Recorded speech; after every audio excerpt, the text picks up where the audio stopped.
ce qui prime pour moi, c'est le théâtre. Vraiment, globalement, c'est le théâtre, c'est mon attachement viscéral, je pense, au théâtre. Moi, j'ai commencé le théâtre vraiment très jeune.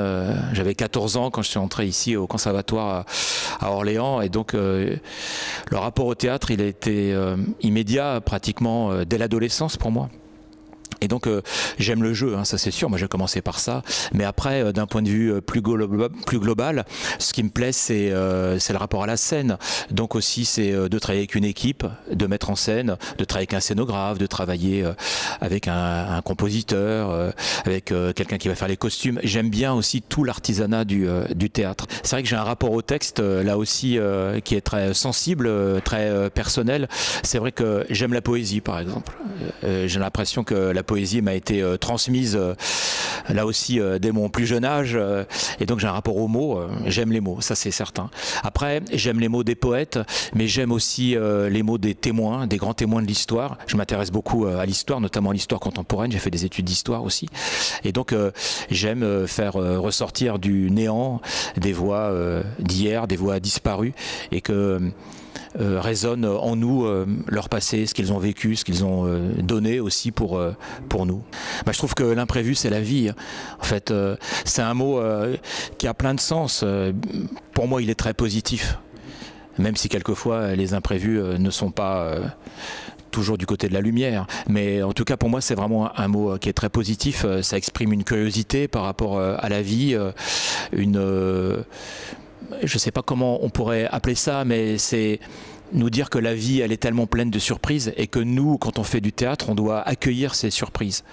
Il y a plein de choses que j'ai prévues dans ma vie, mais il y en a plein aussi qui me sont arrivées comme ça par surprise, et il faut à ce moment-là avoir l'œil un peu aiguisé pour se dire là, c'est vraiment intéressant ce qui m'arrive, cette proposition-là, et il faut la saisir au vol. Donc l'imprévu, moi, c'est un mot que j'aime vraiment tout particulièrement. C'est vrai que j'ai travaillé par exemple sur des chroniques journalistiques.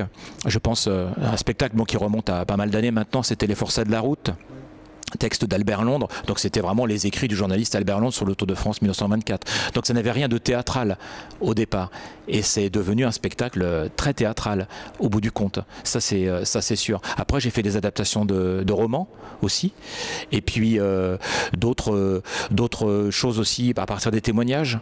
Et je pense au témoignage que nous a livré Svetlana Alexievitch sur la catastrophe de Tchernobyl. C'est un spectacle qui s'est appelé La poussière qui marche, mais c'était d'après un livre qui s'appelle La supplication. Et c'était vraiment des gens qui avaient été confrontés à la catastrophe de Tchernobyl, et c'est devenu aussi de la matière vraiment théâtrale. Je pense que le fait d'être une compagnie itinérante nous emmène sur plein de routes absolument différentes. Bien sûr, les routes de notre région centre, Val-de-Loire, mais bien au-delà. On est allé comme ça dans une quinzaine de pays. On est allé effectivement en Afrique noire, on a joué au Rwanda, on a joué au Maghreb, on a joué au Moyen-Orient, aussi bien au Liban qu'en Israël. Et puis on a beaucoup joué en Europe, c'est vrai. Moi, je me sens profondément européen, mais vraiment profondément européen. Et j'aime l'idée d'une Europe des cultures.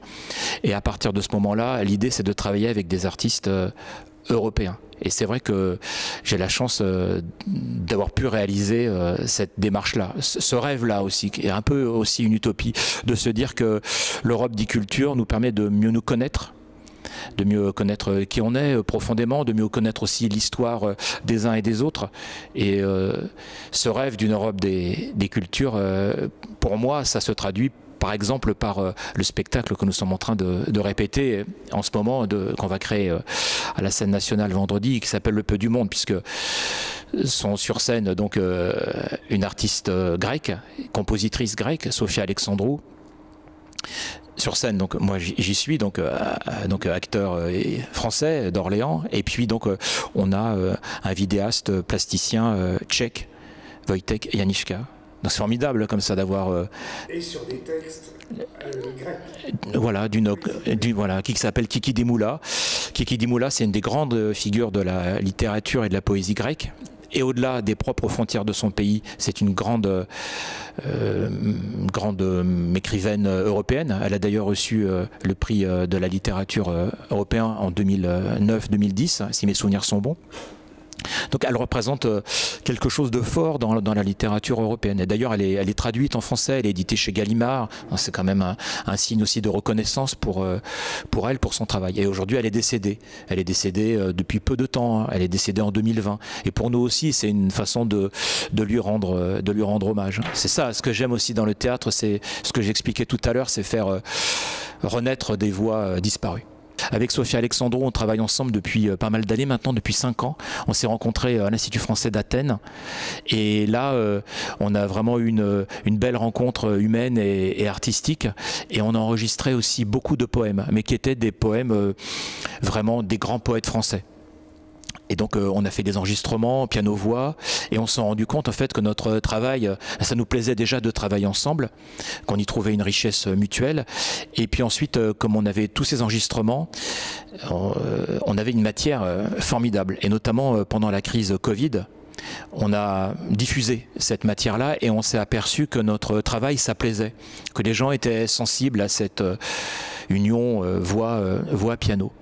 Et après, donc avec Sophia, on s'est dit que ça serait intéressant d'aller plus loin et d'aller vraiment vers un spectacle, d'aller vers la scène.